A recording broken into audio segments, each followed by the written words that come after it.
Bismillahirrahmanirrahim. Assalamualaikum warahmatullahi wabarakatuh. Alhamdulillahirabbil alamin. Wassalatu wassalamu ala asyrafil anbiya'i wal mursalin wa ala alihi wa sahbihi ajma'in. Subhanaka la ilma lana illa ma 'allamtana innaka antal alimul hakim. Rabbi shrah li sadri wa yassir li amri wahlul 'uqdatam min lisani yafqahu qawli. Amma ba'du. Jamaah kaum muslimin yang dirahmati Allah Subhanahu wa taala. Alhamdulillah, senantiasa kita memanjatkan rasa syukur kepada Allah Subhanahu wa taala atas limpahan nikmat dan karunia-Nya yang diberikan kepada kita. Pada kesempatan kali ini Allah pertemukan lagi untuk kita melanjutkan mengkaji ilmu di antara ilmu-ilmu Allah Subhanahu wa taala melalui kitab Jawahirul Quran karya Al-Imam Hujjatul Islam Abu Hamid Muhammad bin Muhammad Al-Ghazali At-Tusi. Pembahasan yang terakhir kita bahas adalah tentang keagungan surat Al-Fatihah, di mana surat Al-Fatihah ini dia memuat 8 kunci daripada pintu-pintu surga. Jadi Imam Ghazali ingin menyebutkan bahwasanya kunci pintu-pintu surga itu dikandung oleh surat Al-Fatihah. Nah, apa yang dimaksud dengan 8 kunci ini? Yang dimaksud dengan 8 kunci ini adalah bahwasanya dari 10 kandungan makna atau ilmu inti daripada Al-Quran itu 8-nya dimuat oleh surat Al-Fatihah. Sehingga tidak salah kalau dikatakan bahwasanya surat Al-Fatihah ini adalah kunci daripada 8 pintu surga.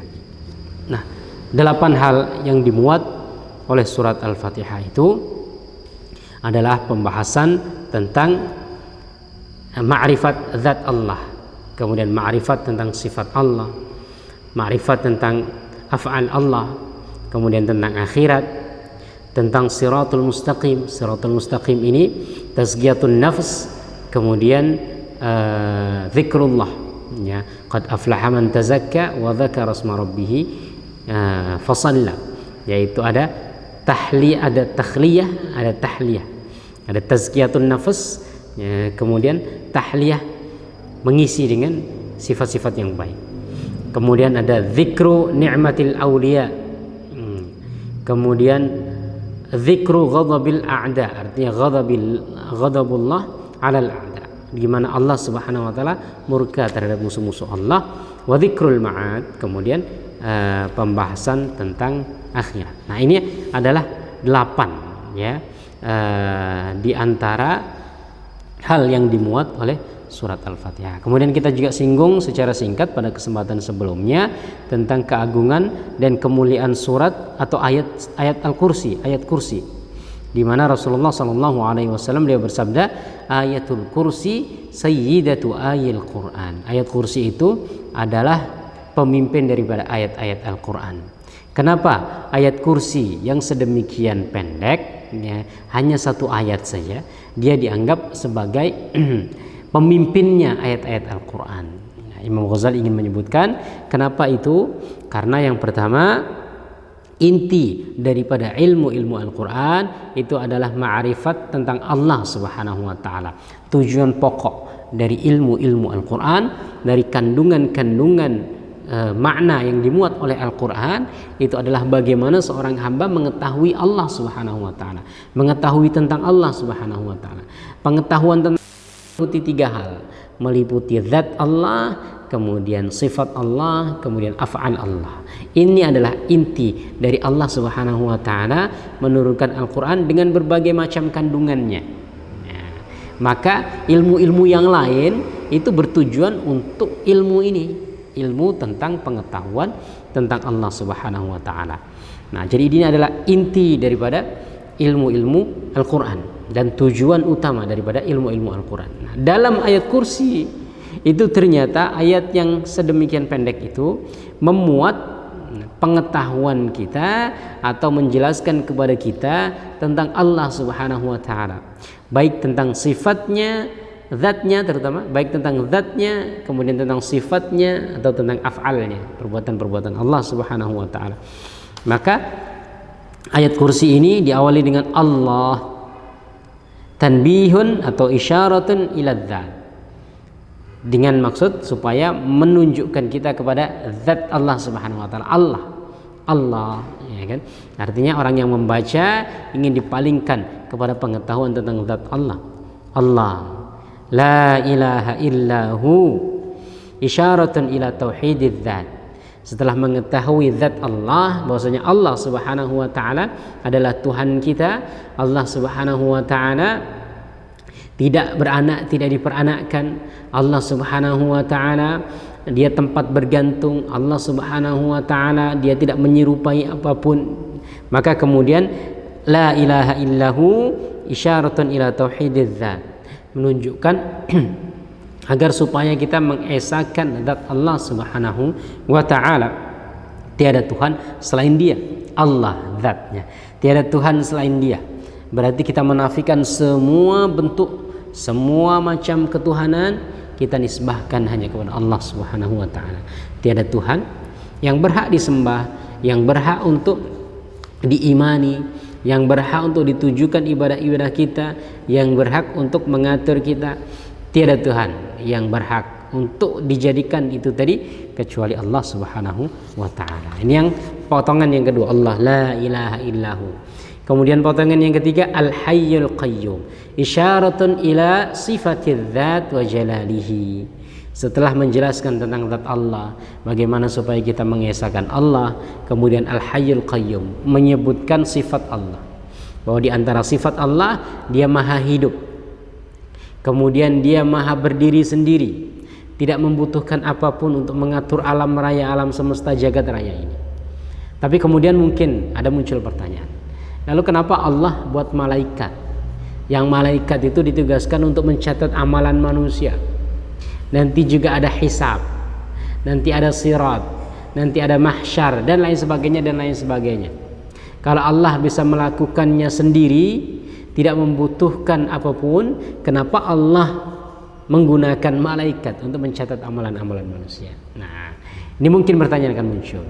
Jawaban ini bisa kita katakan bahwasanya Allah Subhanahu wa taala menciptakan malaikat untuk memantau manusia, kemudian untuk tugas-tugas yang lainnya, ada memberi rizki, menyampaikan wahyu, mengatur ini itu dan lain sebagainya. Itu bukan Allah tidak mampu, tapi supaya manusia nanti tidak ada alasan.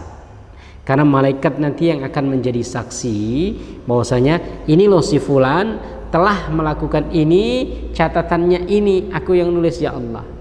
Kalau seumpamanya Allah tanpa perantara apapun tadi, kemudian langsung mengadab, kamu berdosa ini itu, inilah adabmu. Kamu berbuat baik ini itu, inilah pahalamu. Maka orang-orang mungkin bisa jadi dia akan mengelak, dia akan membantah. Ya Allah, mana buktinya saya melakukan ini itu? Ya kan? Padahal pengetahuan Allah meliputi segala sesuatu. Tapi manusia ini butuh tadi, butuh dia saksi, butuh dia sarana supaya dia itu percaya. Ya kan? Kenapa nanti ada catatan amalan? Ya, catatan amalan kita ini ditimbang. Padahal Allah Subhanahu wa taala sudah tahu semua amalan kita. Tapi butuh bukti fisik manusia. Kadang-kadang butuh bukti fisik supaya nggak ada hujah lagi. Maka Allah Subhanahu wa taala kenapa juga mengirimkan para nabi, mengutus para nabi, yaitu tadi kaila yakuna hujjatan 'alan nas, sehingga tidak ada hujjah ya, bagi manusia itu kepada Allah Subhanahu wa taala. Kaila yakuna lin-nasi hujjah, supaya tidak ada hujjah bagi manusia. Wa qauluhu la ta'khudhuhu sinatun wa la naum. Potongan firman Allah yang selanjutnya, dia Allah tidak ngantuk dan tidak tidur. Sinatun artinya dia muqaddimah untuk tidur.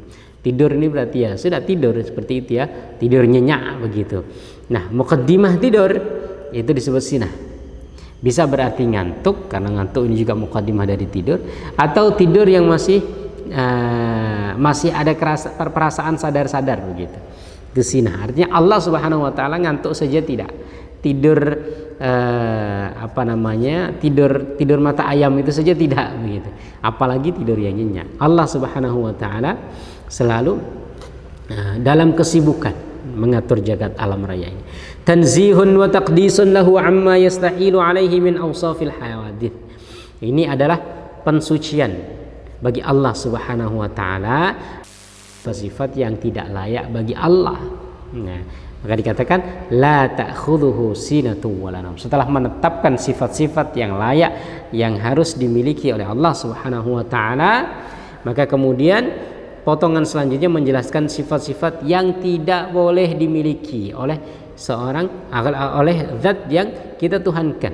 Artinya kita membersihkan, mensucikan Allah Subhanahu wa taala dari sifat-sifat yang tidak layak baginya. Min awsafil hawadis, dari sifat-sifat yang hadits, sifat-sifat makhluk. Wa qawluhu lahu ma fis samawati wa ma fil ardh. Firman Allah, baginya apa-apa yang ada di langit dan apa-apa yang ada di bumi.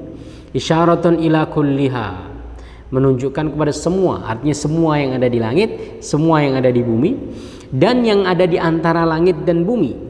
Wa anna jami'aha minhu wa masdaruha wa ilaihi marji'uha.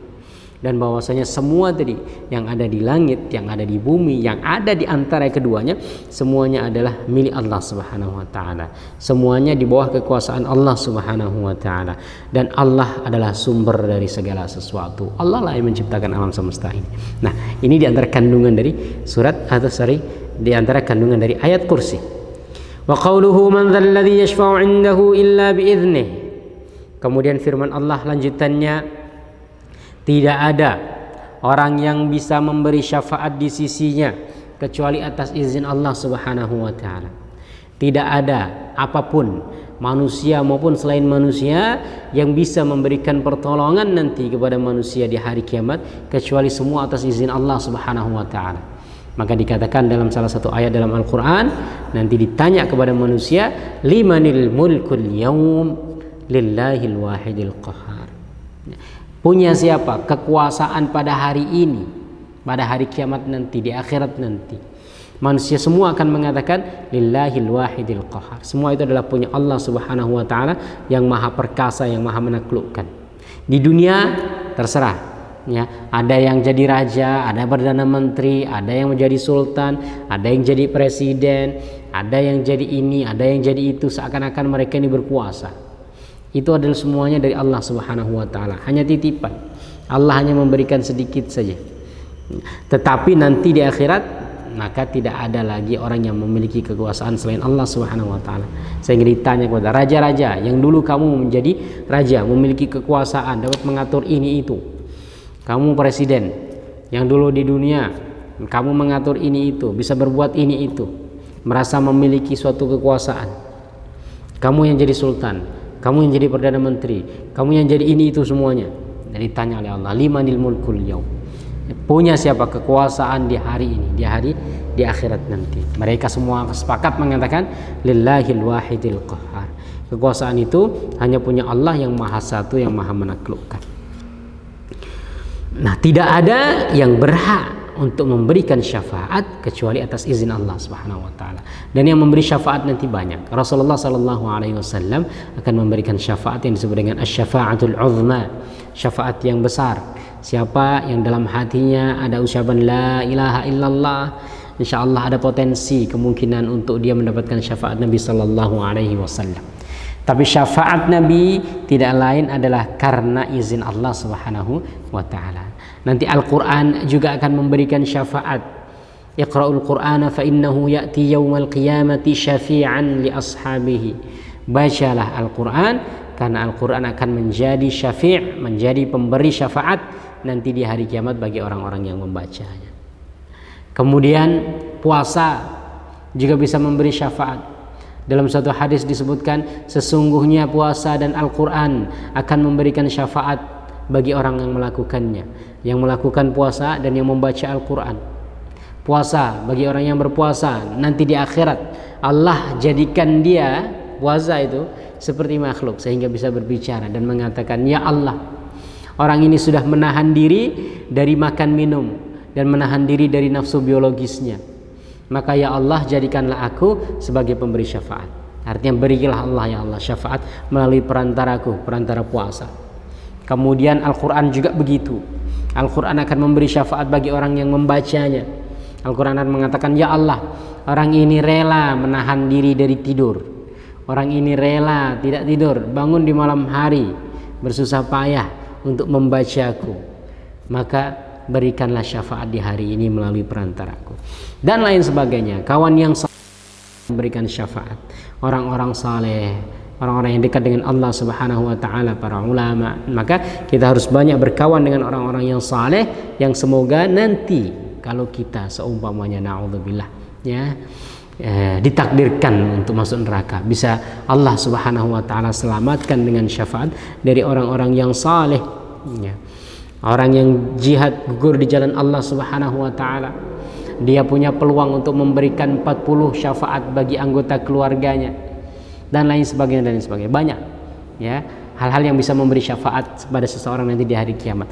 Tetapi sekali lagi, syafaat-syafaat itu, pertolongan-pertolongan itu tidak lain adalah dari Allah Subhanahu wa taala, atas izin Allah Subhanahu wa taala. Maka kalau Allah tidak mengizinkan, Allah enggak memberikan kehendak kepada orang atau hal itu untuk memberikan syafaat, maka dia tidak akan mampu memberi syafaat. Selanjutnya, wa qauluhu, dan firman Allah, ya'lamu ma baina aydihim wa ma khalfahum. Dia Allah mengetahui apa-apa yang ada di depannya, wa ma khalfahum, dan apa-apa yang ada di belakangnya. Maksudnya mengetahui segala sesuatu, baik yang ditampakkan maupun yang disembunyikan, baik yang dikerjakan secara zahir maupun yang ditahan dalam hati. Allah Subhanahu wa taala ya'lamu kha'inatal a'yun wa ma tukhfis sudur. Allah mengetahui khianatnya mata dan apa-apa yang disembunyikan dalam hati. Nah, jadi yang dimaksud dengan Allah mengetahui depan mereka dan belakang mereka, itu bukan berarti depan belakang saja, tapi Allah mengetahui yang terang-terangan, disilakan dengan di depan, maupun yang di belakang yang disembunyikan. Maka ketika orang-orang munafik itu mereka merasa membohongi Allah dengan amalan mereka, yang pada hakikatnya amalan itu tidak dilandasi keimanan kepada Allah. Mereka salat, mereka zakat, mereka berpuasa, mereka melakukan ritual-ritual ibadah sebagaimana orang muslim, tapi hati mereka ingkar kepada Allah, ingkar kepada Rasulullah sallallahu alaihi wasallam. Sehingga Allah mengatakan, innal munafiqina yukhadi'una Allah wa huwa khadi'uhum. Orang munafik itu dia merasa menipu Allah, merasa membohongi Allah, wa huwa khadi'uhum. Padahal hakikatnya Allah yang menipu mereka. Maksudnya Allah menipu mereka. Mereka merasa menipu Allah, seakan-akan mereka bisa menyembunyikan diri dari Allah Subhanahu wa taala. Mereka menampakkan kebaikan secara zahir, kemudian menutup keburukannya dalam hati mereka. Seakan-akan dengan itu mereka membohongi Allah. Tetapi sebenarnya Allah tahu, sehingga Allah yang membohongi mereka. Artinya mereka terkecoh. Ya, mereka tertipu dengan amalan mereka itu. Ya, innal munafiqina yukhadi'una Allah wa huwa khadi'uhum. Mereka merasa menipu Allah, sebenarnya mereka yang tertipu oleh Allah Subhanahu wa taala. Ya'lamu ma baina aydihim wa ma khalfahum. Allah mengetahui apa yang ada di depan mereka dan apa yang ada di belakang mereka. Allah mengetahui segala sesuatu. Pengetahuan Allah tidak terbatas. Segala sesuatu diketahui oleh Allah. Pengetahuan Allah adalah pengetahuan yang hakiki. Sementara kita manusia, pengetahuan kita terbatas. Pengetahuan Allah tak terbatas. Kita mengetahui sesuatu karena sesuatu itu muncul, sudah terjadi, sehingga baru kita tahu. Dan kadang-kadang dalam menemukan sesuatu atau kita melihat benda saja, kan? Kita melihat dari sudut tertentu, kita tidak sempurna melihatnya. Sehingga kalau kita melihat dari sudut yang lain ternyata berbeda dari tempat yang pertama kita melihatnya itu tadi. Nah, Allah Subhanahu wa taala pengetahuannya tidak terbatas. Allah Subhanahu wa taala pengetahuannya juga pengetahuan hakiki, tidak pengetahuan yang kadang-kadang salah. Karena seperti tongkat di dalam air, itu dia menganggap bahwasanya tongkat itu seakan-akan bengkok, ya kan? Padahal sebenarnya tongkat itu tetap tongkat itu ya lurus begitu. Nah, itulah pengetahuan kita. Kadang-kadang pengetahuan kita selain terbatas, pengetahuan kita juga kadang-kadang salah. Antara objek yang kita lihat dengan objek yang sebenarnya itu berbeda. Ya, karena tadi tongkat yang dimasukkan ke dalam air itu yang kita lihat oleh mata kita seakan-akan bengkok, padahal hakikatnya tongkat itu tidak bengkok. Maka pengetahuan kita terbatas. Ya. Pengetahuan kita juga baru, artinya terbaharukan. Kadang-kadang, bukan kadang-kadang, kita baru mengetahui sesuatu setelah sesuatu itu terjadi. Allah Subhanahu wa taala sebelum terjadi dia sudah tahu segala sesuatu. Nah, kalau sebelum terjadi manusia tidak akan mengetahui apapun. Kemudian pengetahuan manusia juga diliputi dengan kelupaan. Kadang kita tahu sekarang, besok sudah lupa, akhirnya nggak tahu lagi, ya. Atau pengetahuan kita kemudian berubah-ubah dan lain sebagainya. Sementara pengetahuan Allah tidak demikian. Pengetahuan Allah tidak terbatas, pengetahuan Allah hakiki, dan pengetahuan Allah tidak berubah-ubah, dan pengetahuan Allah tidak dipengaruhi oleh muncul tidaknya sesuatu itu, terjadi atau tidaknya. Kalau kita terjadi dulu baru kita mengetahui sesuatu. Wala yuhituna bi syai'in min 'ilmihi illa bima syaa'. Dan mereka para manusia itu tidak mampu mengetahui sesuatu apapun dari ilmu Allah kecuali atas kehendak Allah Subhanahu wa taala. Ilmu ini adalah ilmu Allah. Manusia tidak mampu memiliki ilmu apapun kecuali jika Allah memberikan sesuatu. Kalau ilmu itu diperoleh dengan belajar, ternyata ada orang yang tidak belajar, dia lebih pintar daripada orang yang belajar. Ada orang yang belajarnya betul-betul sungguh-sungguh, ternyata dia masih kalah juga dengan orang yang tidak pernah belajar dan lain sebagainya. Kecerdasan kita ini juga sudah dibagi oleh Allah Subhanahu wa taala sesuai dengan takarannya. Jadi tidak ada yang bisa mengetahui ilmu Allah ya, kecuali apa yang dikehendaki oleh Allah Subhanahu wa taala. Maka ilmu kita ini sangat sedikit. Sehingga dalam Al-Quran dikatakan wa fawqa kulli dhi ilmin alim, di atas orang yang berilmu, orang yang memiliki ilmu itu ada yang maha memiliki ilmu, yang maha mengetahui, yaitu Allah Subhanahu wa taala. Nah, ya'lamu ma baina aydihim wa ma khalfahum wa la yuhituna bi syai'in min ilmihi illa bima syaa', isyaratan ila sifatil ilmi, menunjukkan kepada sifat, salah satu sifat Allah yaitu ilmu, wa tafdhil ba'dil ma'lumat, ya, dan keutamaan antara satu maklumat dengan maklumat yang lain, wal infirad bil ilmi, dan bahwasanya Allah lah yang sendiri dalam mengetahui segala sesuatu. Wal infirad bil ilmi, Allah Subhanahu wa taala sajalah yang memiliki ilmu yang hakiki. Hatta la ilma li ghairihi min dzatihi, segala sesuatu itu ketika dia mengetahui sesuatu bukan dari dirinya, tapi illa bima syaa, tapi karena ilmu yang Allah berikan, bukan karena mereka sendirinya. Hatta la ilma li ghairihi min dzatihi, selain Allah tidak memiliki ilmu dari dirinya. Wa in kana li ghairihi ilmun fa huwa min ata'ihi, kalau ada selain Allah itu memiliki ilmu atau pengetahuan tentang apapun, maka itu tidak lain adalah pemberian Allah, anugerah dari Allah Subhanahu wa taala.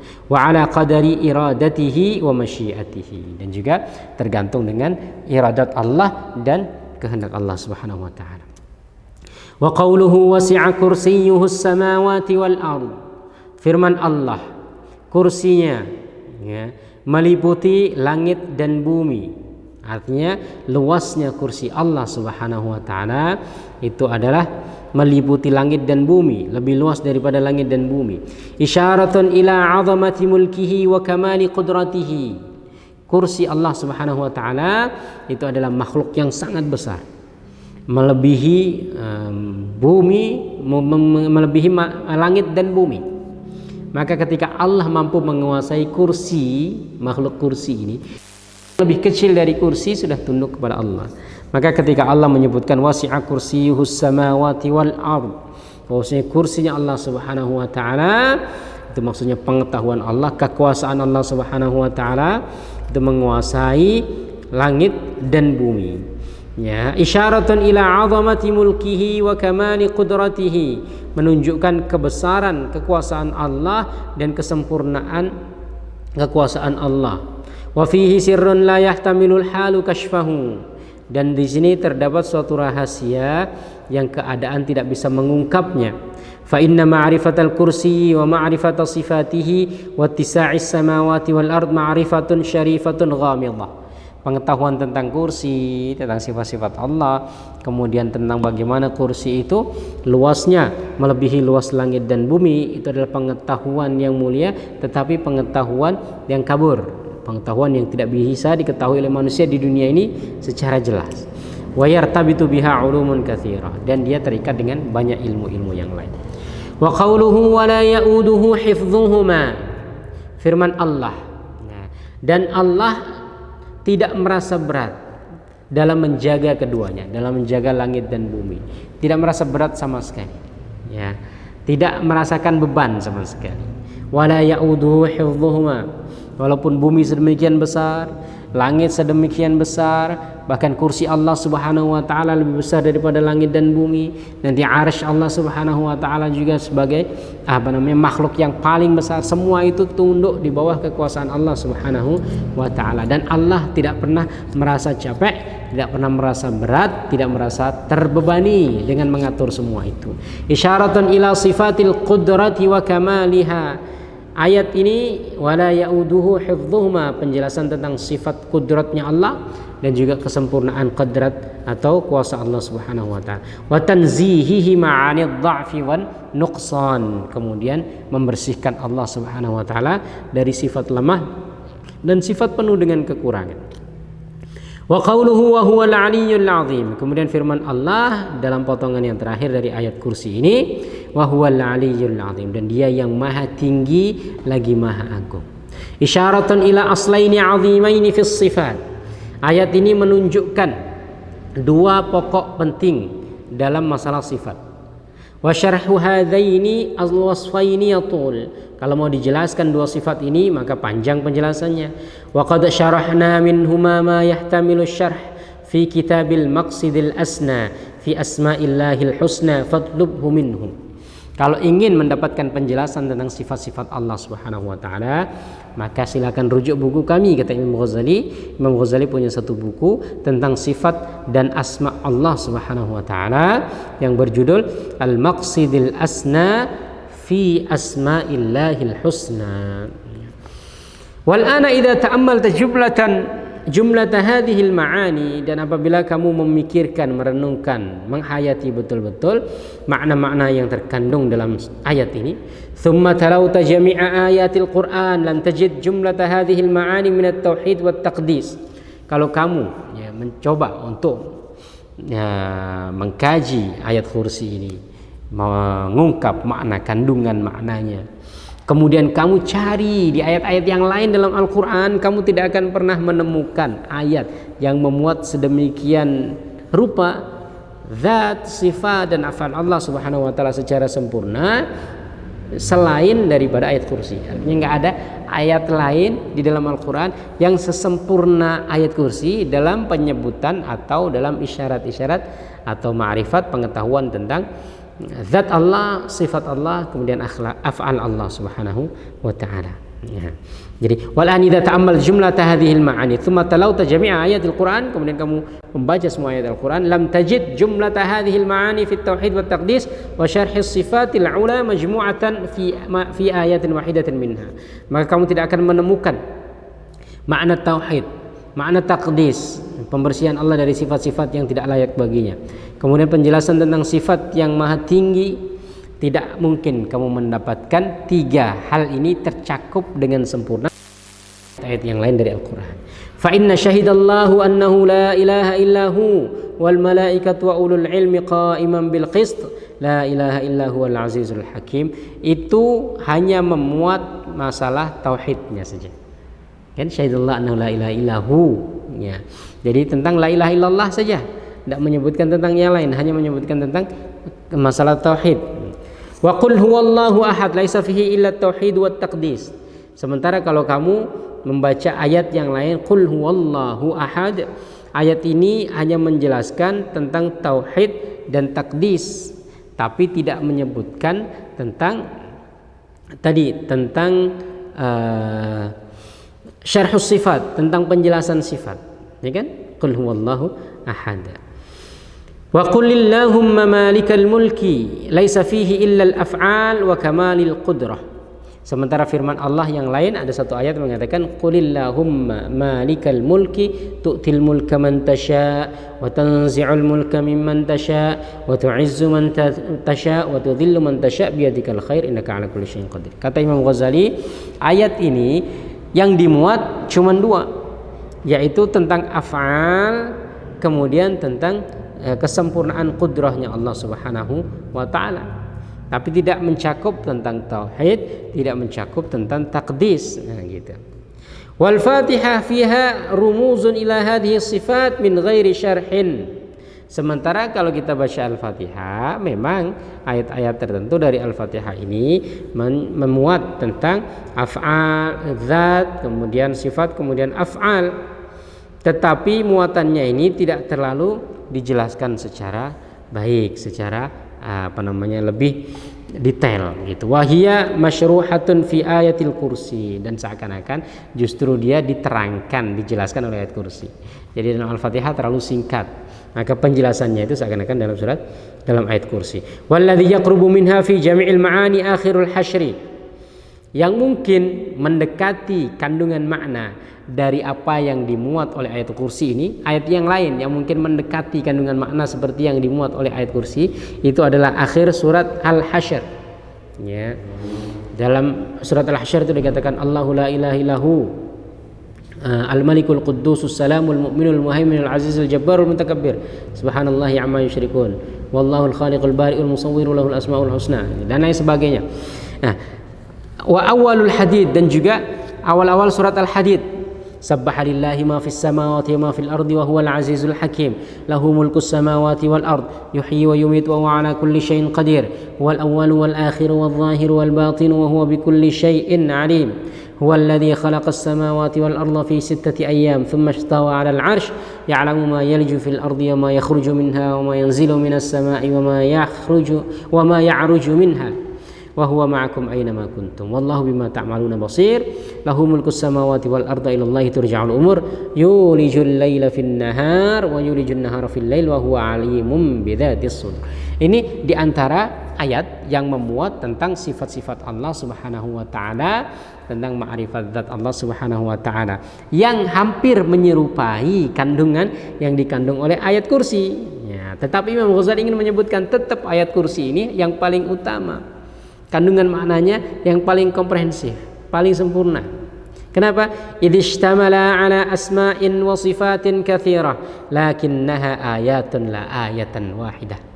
Tetapi tadi itu banyak ayat, bukan satu ayat. Dalam surat Al-Hasyr itu banyak ayat, ya.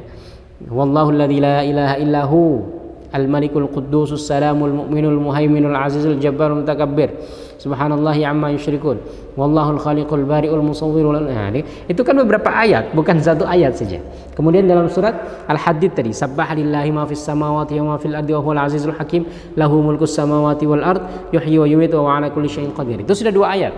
Ya, setidaknya 6 ayat dalam awal surat Al-Hadid itu yang menjelaskan tentang ma'rifat Allah, baik zat, sifat maupun af'al. Nah, tetapi dia termuat dalam beberapa ayat. Nah, Imam Ghazali mengatakan tetap tidak bisa mengalahkan kandungan ayat kursi, karena ayat kursi itu memuat, ya, kandungan-kandungan makna yang sedemikian rupa tadi itu, yang oleh ayat-ayat yang lain itu butuh lebih dari 1 ayat, itu termuat dalam 1 ayat di ayat kursi.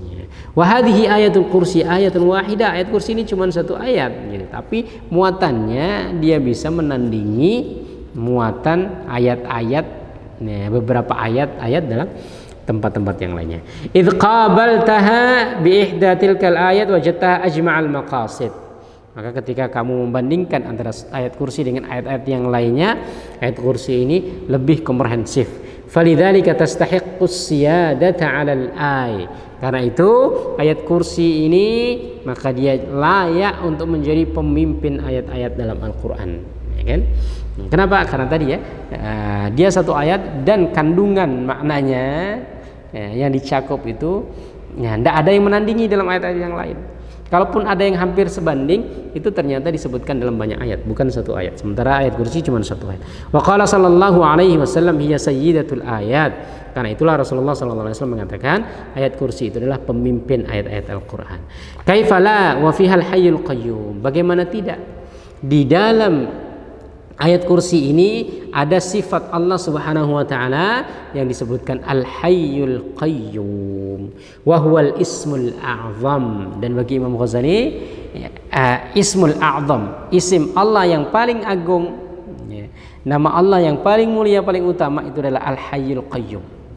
Ada sebagian yang mengatakan al-ismul a'zam adalah Allah.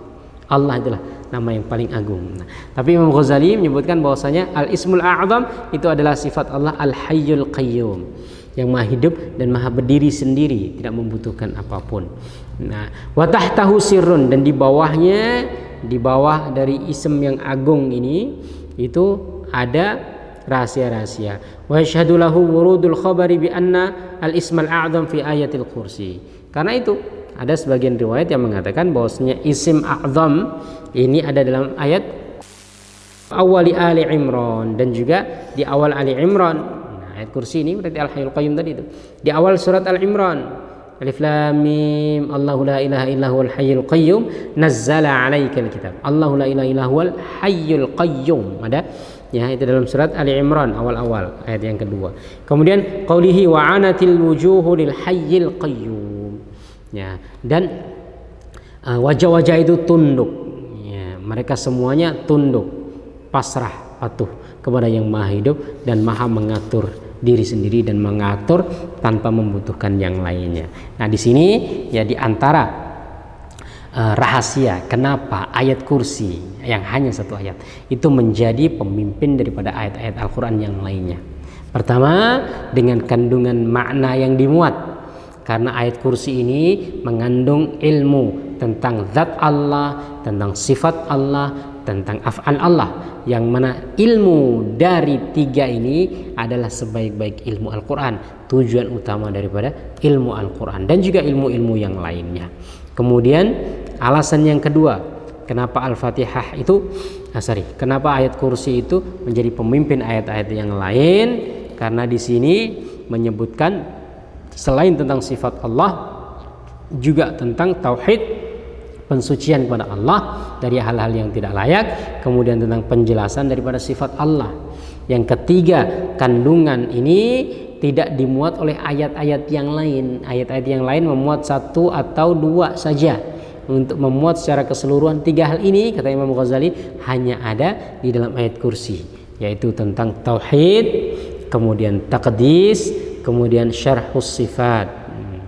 Kemudian yang keempat, ya, di antara alasan kenapa Imam Ghazali mengatakan bahwasanya layak atau sangat tepat ketika Rasulullah mengatakan bahwasanya ayat kursi adalah pemimpin ayat-ayat Al-Quran, karena di dalam ayat kursi ini ada al-ismul a'zam, ada isim atau nama yang paling utama, yang paling mulia, paling agung bagi Allah Subhanahu wa taala. Ismul a'zam itu adalah al-hayyul qayyum yang hanya disebutkan 3 kali dalam Al-Quran. Yang pertama ada di ayat kursi, kedua ada di surat Ali Imran di awal-awal bagian, kemudian yang ketiga ada di surat Thaha ayat ke-11, wa 'anatil wujuhu lil hayyil qayyum. Artinya dengan memuat al-ismul a'zam ini, maka ayat kursi itu juga menjadi mulia, menjadi agung, sehingga disebut sebagai pemimpin daripada ayat-ayat yang lain dalam Al-Quran. Jamaah kaum muslimin yang dirahmati Allah Subhanahu wa taala, ini yang mungkin bisa kita baca untuk kesempatan kali ini. Mudah-mudahan ada manfaatnya. Insyaallah kita lanjutkan pada kesempatan yang lainnya. Aku qouli hadza wa astaghfirullahal azim li wa lakum. Wassalamualaikum warahmatullahi wabarakatuh.